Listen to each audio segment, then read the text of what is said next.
Telangana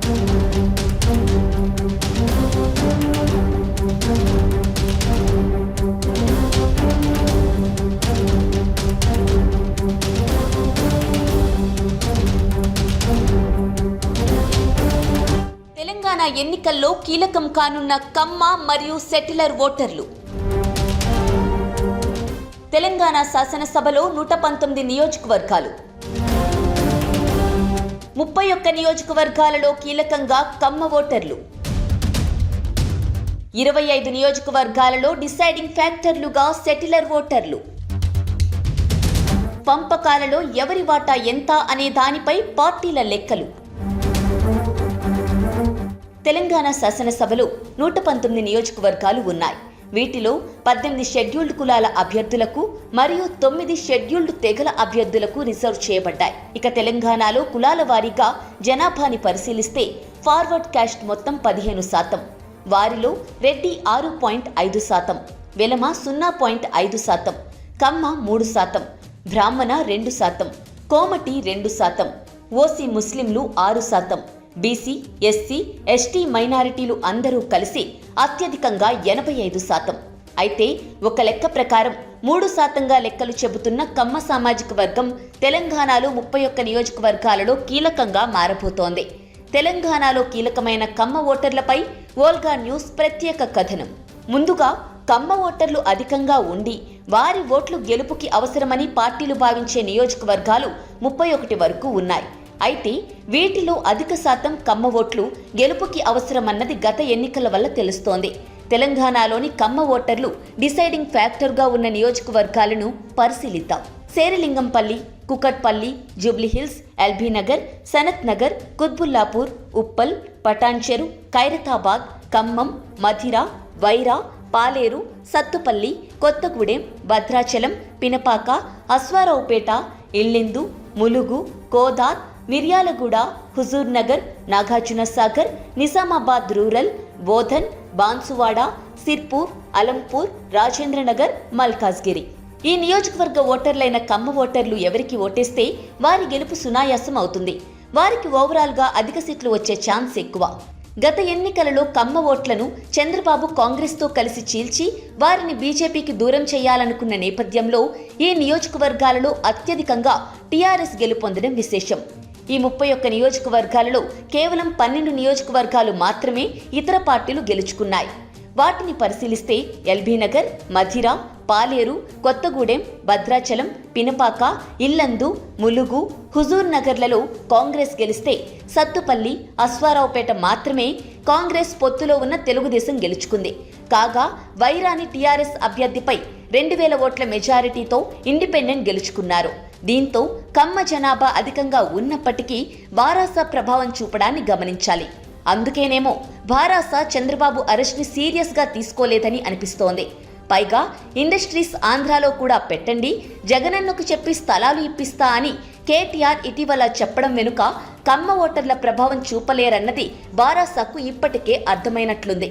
November 30న జరగనున్న Telangana assembly ఎన్నికల్లో దాదాపు 25 నియోజకవర్గాల్లో సెటిలర్లు నిర్ణయాత్మక అంశం కానున్నట్లు కొన్ని అంచనాలు ఉన్నాయి. సెటిలర్లలో దాదాపు 1 కోటి మంది ఓటర్లు ఉన్నారు. వీరిలో ఆంధ్రప్రదేశ్ నుండి మాత్రమే కాకుండా ఇతర రాష్ట్రాల నుండి కూడా ప్రజలు ఉన్నారు. సాధారణ అభిప్రాయం ఏమిటంటే తెలంగాణ రాష్ట్రంలో సెటిలర్లు కేవలం ఆంధ్రప్రదేశ్, సీమాంధ్రకు చెందినవారు మరియు కమ్మ సామాజిక వర్గానికి చెందినవారు మాత్రమే ఉన్నారని, వారు మాత్రమే ఎన్నికలలో కీలక పాత్ర పోషిస్తారన్న భావన ఉంది. అయితే ఈ ఎఫెక్ట్ ఉన్నప్పటికీ ఇది పాక్షికంగా మాత్రమే నిజమని గత ఎన్నికలు రుజువు చేస్తున్నాయి. అయితే రాజకీయ పార్టీలు అభ్యర్థుల ఎంపికలో ఆయా కులాలకు ప్రాధాన్యత ఇస్తాయి. ఇలా కొన్ని సామాజిక వర్గాలకే ప్రాధాన్యత ఇవ్వడం వల్ల ఆయా కులాల ఆధిపత్యాన్ని శాశ్వతం చేసినట్లవుతోంది. తెలంగాణ ప్రదేశ్ కాంగ్రెస్ కమిటీ రాబోయే ఎన్నికల్లో ఆంధ్ర మూలాల అభ్యర్థులకు కొన్ని అసెంబ్లీ స్థానాలు ఇస్తామని హామీనిచ్చింది. సెటిలర్ల అభివృద్ధికి చర్యలు తీసుకుంటామని టీఆర్ఎస్ హామీనిచ్చింది. ఏపీ మూలాల ఓటర్లు ఎక్కువ సంఖ్యలో ఉన్నందున కొన్ని నియోజకవర్గాల్లో గణనీయమైన జనాభా ఉన్నప్పటికీ ఇతర రాష్ట్రాల వారి కంటే వారికి ఎక్కువ గుర్తింపు లభిస్తుంది.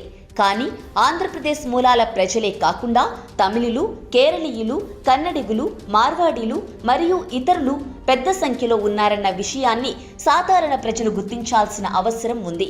తెలంగాణ రాష్ట్ర ప్రభుత్వ ఇంటిగ్రేటెడ్ సర్వే ఆధారంగా అంచనా వేసిన ప్రకారం ఆంధ్రప్రదేశ్ మూలాల జనాభా 58%.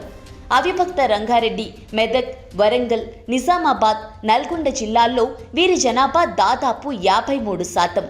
కుకట్పల్లి, లింగంపల్లి, ఎల్బీనగర్, ముషీరాబాద్, పటాన్చెరు, కుత్బుల్లాపూర్, మల్కాజ్గిరి, మేడ్చల్, ఉప్పల్ వంటి ప్రాంతాల్లో నిర్వాసితుల శాతం 58.5గా ఉంది.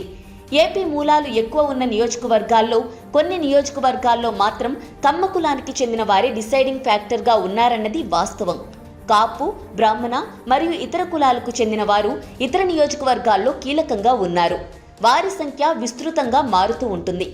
నిజామాబాద్ జిల్లాలోని బాన్సువాడ నియోజకవర్గంలో కమ్మ జనాభా 45,000, నిజామాబాద్ రూరల్లో 30,000 మరియు బోధన్లో 23,000 ఉన్నారు.